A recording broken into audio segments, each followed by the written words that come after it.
जय हिंद दोस्तों, स्वागत है आप लोगों को मृत्युंजय रिसर्च सेंटर में। आशा है कि आप लोग अच्छे हैं। तो दोस्तों, जैसा कि हम लोग जानते हैं कि एसएससी जीडी का जो 10 जनवरी के बाद एग्ज़ाम होने वाला है उसमें 20 क्वेश्चन सामान्य ज्ञान का आएगा। तो अगर आप लोग अपने सामान्य ज्ञान के नॉलेज को जांचना चाहते हैं तो यहाँ पर आके ज़रूर अपना सेट लगाएं। तो जैसा कि देख रहे हैं कि पहला क्वेश्चन है कि भारत का संविधान में प्रयुक्त शब्द धर्मनिरपेक्ष क्या का अर्थ क्या है। धर्मनिरपेक्ष का अर्थ क्या है दोस्तों, तो ये बताना है। तो बात करें कि धर्मनिरपेक्ष का अर्थ क्या है, तो धर्मनिरपेक्ष का अर्थ है कि राज्य का अपना कोई धर्म नहीं होता है। राज्य का मतलब है यह देश का, तो राज्य का कोई अपना धर्म नहीं होगा।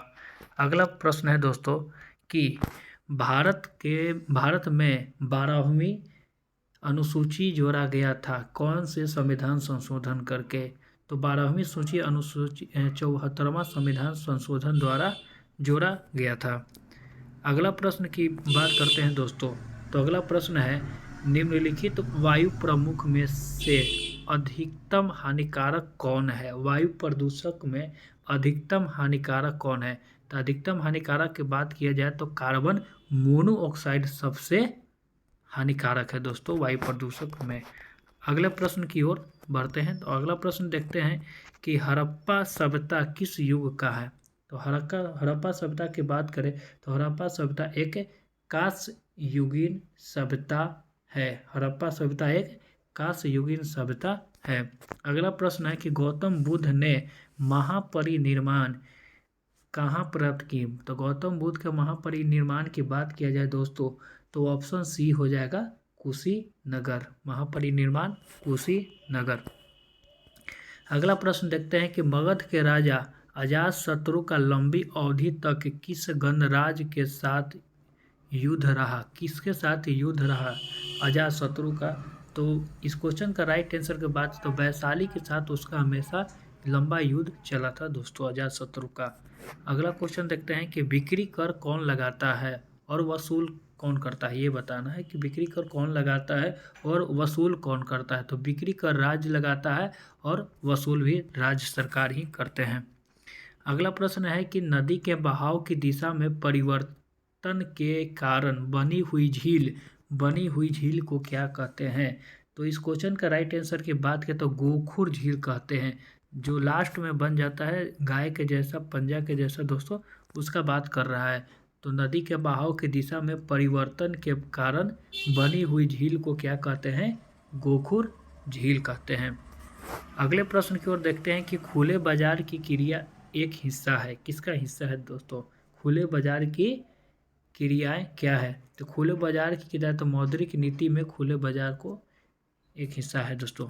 अगले प्रश्न की ओर देखते हैं कि निम्नलिखित में से किसने क्रांतिकारी गतिविधि के लिए इंग्लैंड में होम रूल, इंग्लैंड की बात कर रहा है भारत में नहीं, इंग्लैंड में होम रूल सोसाइटी की स्थापना किया था।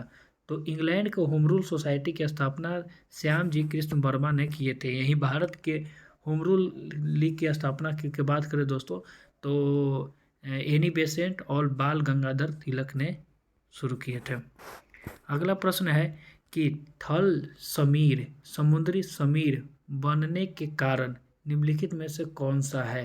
थल समीर और समुद्री समीर जो बनता है वो बनता है तो निम्नलिखित में से कौन सा कारण है जिसके कारण वो बनता है। तो चालन के द्वारा बनता है दोस्तों।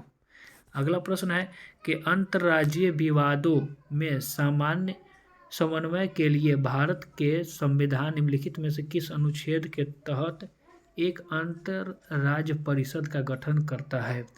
किसके बात कर रहा है, कोई राज्य के विवाद के लिए बात करें, जैसे दो राज्य में हो गया, ये सब के विवाद के निपटारा के लिए किस अनुच्छेद में दिया गया है। तो ऑप्शन बी है 263 अनुच्छेद में इसका उल्लेख है।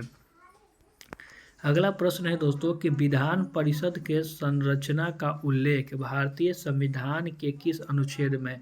विधान परिषद के बात कर रहे हो दोस्तों, विधान परिषद जो कि हर एक राज्य में होता है। विधानसभा भारत के 6 राज्य में है लेकिन विधान परिषद हर एक राज्य में है और हर एक यूटी में भी है। तो यही बात करें कि विधान परिषद भारत के किस भारत संविधान में किस अनुच्छेद में है? तो इसका बात किया तो ऑप्शन ए हो जाएगा अनुच्छेद 170। अनुच्छेद 170 इसका राइट आंसर होगा। सॉरी दोस्तों, इसका राइट आंसर की बात किया जाए तो 171 हो जाएगा। सॉरी, यहाँ ध्यान थोड़ा सा उतर गया था। 171 अनुच्छेद में है। अगले प्रश्न की ओर बढ़ते हैं। अगला प्रश्न है कि माध्यम के तापमान में वृद्धि, माध्यम में जब तापमान में वृद्धि हो तब प्रकाश का वेग क्या होगा? तो जब तापमान में वृद्धि होता है दोस्तों तो प्रकाश का वेग बढ़ता है।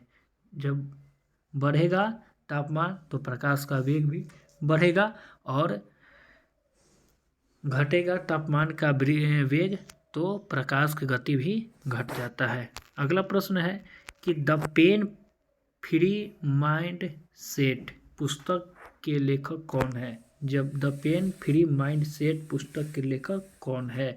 तो इसका बात करें तो ऑप्शन ए हो जाएगा डॉक्टर दीपक रविंद्रन। अगला क्वेश्चन है कि फूलों का अनूठा त्यौहार बथुकम्बा, ठीक है, का रंगीन, मतलब बताना है कि बथुकम्बा जो है त्यौहार है वो किस राज्य में मनाया जाता है? तो बथुकम्बा तेलंगाना में मनाया जाता है। अगला प्रश्न है दोस्तों कि एडलगिन होरून इंडिया परोपकार सूची 2019 किसको मिला? 2022 के अनुसार सबसे बड़े परोपकारी कौन बने हैं? सबसे बड़े परोपकारी कौन बने हैं ये बताना है दोस्तों। तो इस क्वेश्चन का राइट आंसर की बात करें तो शिव नाडर बने थे। ये थोड़ा आप लोग देख लीजिए, करंट का क्वेश्चन है। अगला प्रश्न है कि भारत में सबसे तेज चलने वाला रेलगाड़ी, भारत में सबसे तेज चलने वाला रेलगाड़ी, तो गतिमान एक्सप्रेस जो पहले था अब ऐसे वंदे भारत एक्सप्रेस हो गया है। तो ऑप्शन सी इसका राइट आंसर याद रखिएगा। अगला प्रश्न है कि कौन सा भारतीय बल्लेबाज अंतर्राष्ट्रीय टी20 में सबसे तेज 1000 रन बनाने का बल्लेबाज की बात कर रहा है दोस्तों। कौन बल्लेबाज बना जो सबसे तेज 1000 रन बना दिया? तो और होगा कौन? अपना चिकू भाई यानी कि विराट कोहली, ऑप्शन बी। ये क्वेश्चन लास्ट है दोस्तों, और ये क्वेश्चन है कि दूध का पाश्चराइजेशन क्रिया है, दूध का पाश्चराइजेशन क्रिया किया जाता है कितने डिग्री सेल्सियस पर और कितने मिनट के लिए?